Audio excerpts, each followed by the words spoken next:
अस्सलाम वालेकुम नाजरीन। इस एपिसोड के आगाज में हम देखते हैं कि बोरसा में सुल्तान उरहान बुरहान साहब से पूछते, बोरसा का क्या हाल है, क्या लोगों के मसाइल हल हो रहे हैं। बुरहान कहता, बगावत के जख्म भर दिया गया है मेरे सुल्तान, अवाम के दिल आपकी सल्तनत के साथ यकजा हो गए हैं अल्हम्दुलिल्लाह। जरकुतै कहता, बोरसा उम्मत के लिए उम्मीद बन चुका है, खाना बदोश आबाद हो रहे हैं, तजारत दोबारा जिंदा हो रही है। खलील कहता, लोगों की हर जरूरत फौरन पूरी की जा रही है मेरे सुल्तान, जहाँ मुश्किल हो वहाँ रियासत मौजूद हो। अब्दुर्रहमान कहता, सब आपके लिए दुआएं कर रहे हैं। बुरहान साहब कहते, हमेशा ऐसा ही रहेगा। बोरसा सल्तनत उस्मानिया का गहवारा है, अगर अवाम के दिलों में जरा बराबर भी इस्तराब हो तो इस गहवारे से तुलू होने वाला हमारी रियासत के मुस्तकबिल का सूरज इतना ही मदम पड़ जाता है। जबकि बाहर नीलोफर खातून अपने बेटों से मिलने जाने के लिए तैयारियां कर रही होती है और उनका सामान बक्सों में रख रही होती है। इस दौरान नीलोफर खातून उसी खिलौने को उठा लेती है जो कासम ने उसे दिया था और कहा था, अगर मेरे भाई की पैदाइश तक हम न आ सके तो ये मेरा तोहफा है। और नीलोफर उसे अपने सीने से लगा लेती है। इस दौरान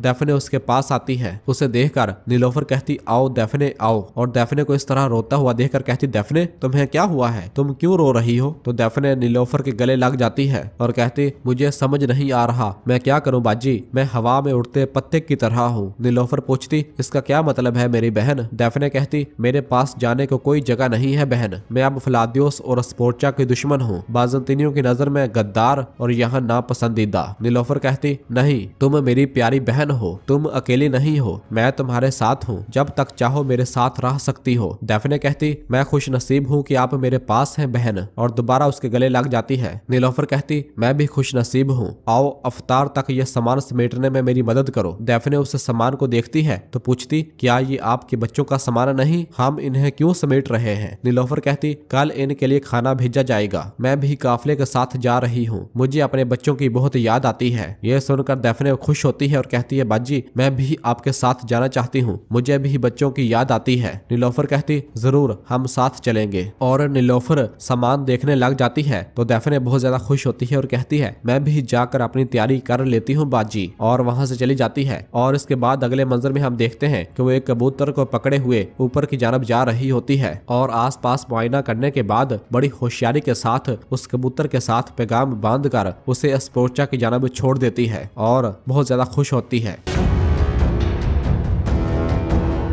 और फिर दूसरी जानब एजनिक में हम देखते हैं कि फलादियोस अपने कामकाज में मसरूफ होता है। इस दौरान शहजादी स्पोर्चा उसके पास आती है और पैगाम दिखाते हुए कहती, हमें दैफने की तरफ से पैगाम मिला है फलादियोस, नीलोफर कल बोरसा से रवाना हो रही है, जब मैं इसे गिरफ्तार कर लूंगी तो उरहान साहब को एक इंतखाब करना पड़ेगा बोरसा और अपनी बीवी के दरमियान। पैगाम पढ़ने के बाद फलादियोस कहता, शहजादी क्या ऐसी घटिया चालें हमारे मकसद को दागदार नहीं करेंगी। उरहान हमेशा हमसे शराफत से लड़ा है, मैदान जंग में इसके खिलाफ तलवार उठाना अलग बात है और इसकी खातून को अगवा करना अलग बात है। तो स्पोर्चा कहती, याद है जब मैंने ये जंग शुरू की थी तो क्या कहा था फलादियोस, अब हमें रोम की निजात के लिए हर हद पार करनी होगी। दमीरहान उरहान को तुम्हारे पास ले आएगा, क्या तुमने अपनी तैयारी मुकम्मल कर ली है। फलादियोस हाँ में इशारा करता है और कहता है, दमीरहान जाल बिछाएगा और मैं खंजर उतारूंगा। स्पोर्चा कहती, नहीं, तुम्हारे बाबा का खंजर फिलहाल न्याम में ही रहेगा, मैं उरहान को जिंदा चाहती हूँ। जब उरहान और नीलोफर दोनों मेरे कब्जे में होंगे तो मैं तुर्कों से सब कुछ वापस ले लूंगी। 100 सूरमा दमीरहान के सिपाहियों के साथ तुम्हारा इंतजार करेंगे। इस पर फलादियोस खामोश हो जाता है। जबकि दूसरी जानब बोरसा में हम देखते हैं कि फातिमा खातून सोच विचार में मुब्तला होती है और उस लम्हे को याद करती है जब उरहान साहब ने फलादियोस से कहा था, तुम तुर्कों की पीठ में खंजर घोंपना जानते हो मगर रवायत नहीं जानते, तुर्क कभी हथियार नहीं डालते। तो फलादियोस ने कहा था तुर्क, और उस लम्हे को याद करती है जब जंग में फलादियोस बिल्कुल भी हिस्सा नहीं ले रहा था और मुकम्मल होश खो बैठा हुआ लग रहा था। इन सब लम्हात को सोचने के बाद फातिमा कहती, तुम्हें क्या हो गया है, तुम्हारी आंखें, मेरा नादान दिल अब भी तुम्हारे बारे में सोचता है, मेरी नफरत मेरी मोहब्बत से बड़ी है। इस दौरान हलीमा ऊपर से नीचे आती है और फातिमा के पास आती है और कहती, बहन नफरत किसके खिलाफ, और क्या हुआ, आपने कहा था कि आप माँ से बात करेंगी और आपने कहा था कि आपने अपना इरादा बदल लिया है। फातिमा कहती, नहीं बहन, यह सिर्फ एक गलती थी। हलीमा कहती, क्यों बदल लिया बहन, आप मुझे नहीं बताएंगी? तो फातिमा हलीमा के हाथ पकड़ते हुए कहती, कोई बात नहीं, तुम कैसी हो, क्या तुम ठीक हो? हलीमा कहती, बहन मैं जब दरसून भाग रहा था मैंने उसे निशाना बनाया एक तीर के साथ।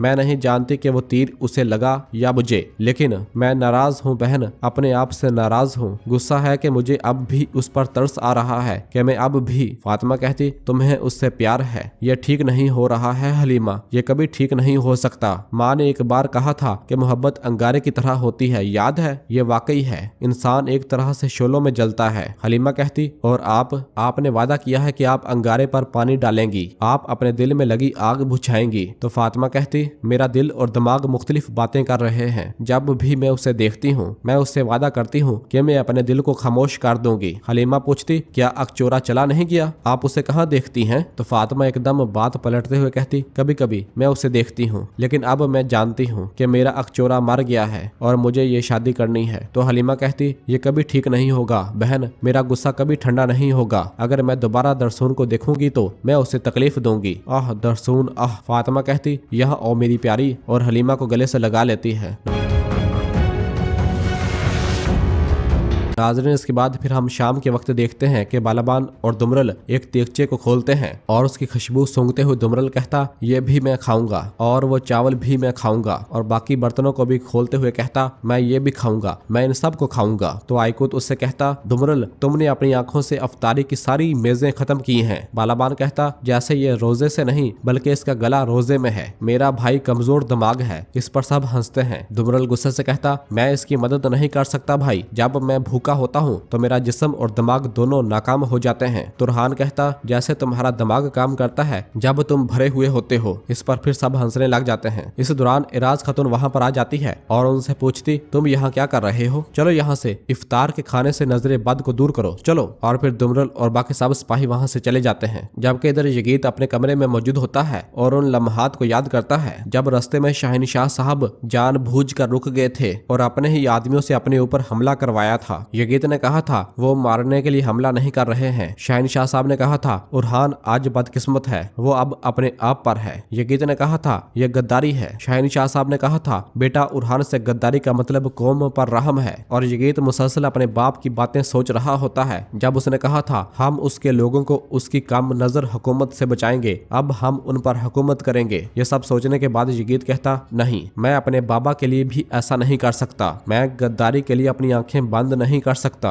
इसी दौरान वो उठकर जाने ही लगता है कि बाहर से आवाज आती है, चलो बेटा हमें अफ्तारी के लिए देर हो रही है। और फिर इसके बाद हम अगले मंजर में देखते हैं कि उरहान साहब, शहनशाह साहब और बाकी सब खाने के दस्तरखान पर बैठे हुए होते हैं और रोजा अफ्तार करने के लिए अजान का इंतजार कर रहे होते हैं। और फिर जैसे ही अजान ने मगरब हो जाती है तो उरहान साहब कहते, बोरसा में हमारी पहली अफ्तारी, ये हमारे इत्तेहाद की अलामत बने इंशाल्लाह। सब कहते इंशाल्लाह। और फिर इसके बाद उरहान साहब खाना तकसीम करते हैं और सब खाना खाने लग जाते हैं। और फिर मलहून कहती, अल्लाह का शुक्र है जिसने हमें एक और इफ्तार में इकट्ठा होने की तौफीक दी। फातिमा कहती, मेरे बाबा का ख्वाब, बोरसा में इफ्तारी। हाँ माँ। शहनशाह साहब कहते, उनकी रूह को सुकून मिले। उस्मान साहब खसूसन रमजान को पसंद करते थे और रोजा रख कर अपने दिल को तकवीयत देते थे। हलीमा कहती, मैं रमजान में अपने घर वालों में दोबारा शामिल हो गई, काफी अरसा हो गया है, लेकिन मैं आज भी अपना पहला रोजा और सहरी नहीं भूल सकती। नीलोफर कहती, तब हम जंगल में फंस गए थे। फातिमा कहती, लेकिन हम सब साथ थे, हमेशा की तरह मजबूत और ठोस।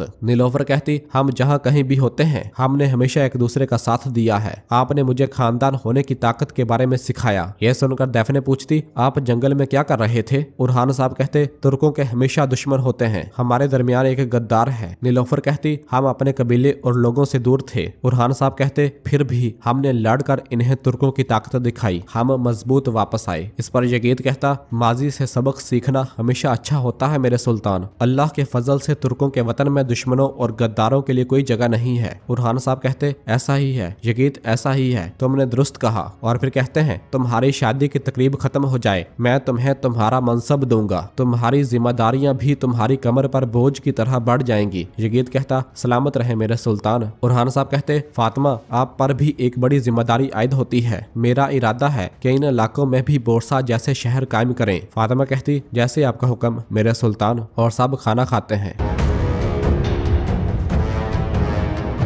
और नाजरीन इसी जगह पर एपिसोड खत्म करते हैं। मिलते हैं बहुत जल्द अगली एपिसोड के साथ। वीडियो को लाइक कर दें और जिन दोस्तों ने अभी तक चैनल सब्सक्राइब नहीं किया वो जल्दी से चैनल सब्सक्राइब कर दें और बेल आइकन यानी घंटी वाले निशान को भी प्रेस कर दें ताकि आने वाले एपिसोड्स आपको आसानी मिल सकें। दुआओं में याद रखें। अल्लाह हाफिज।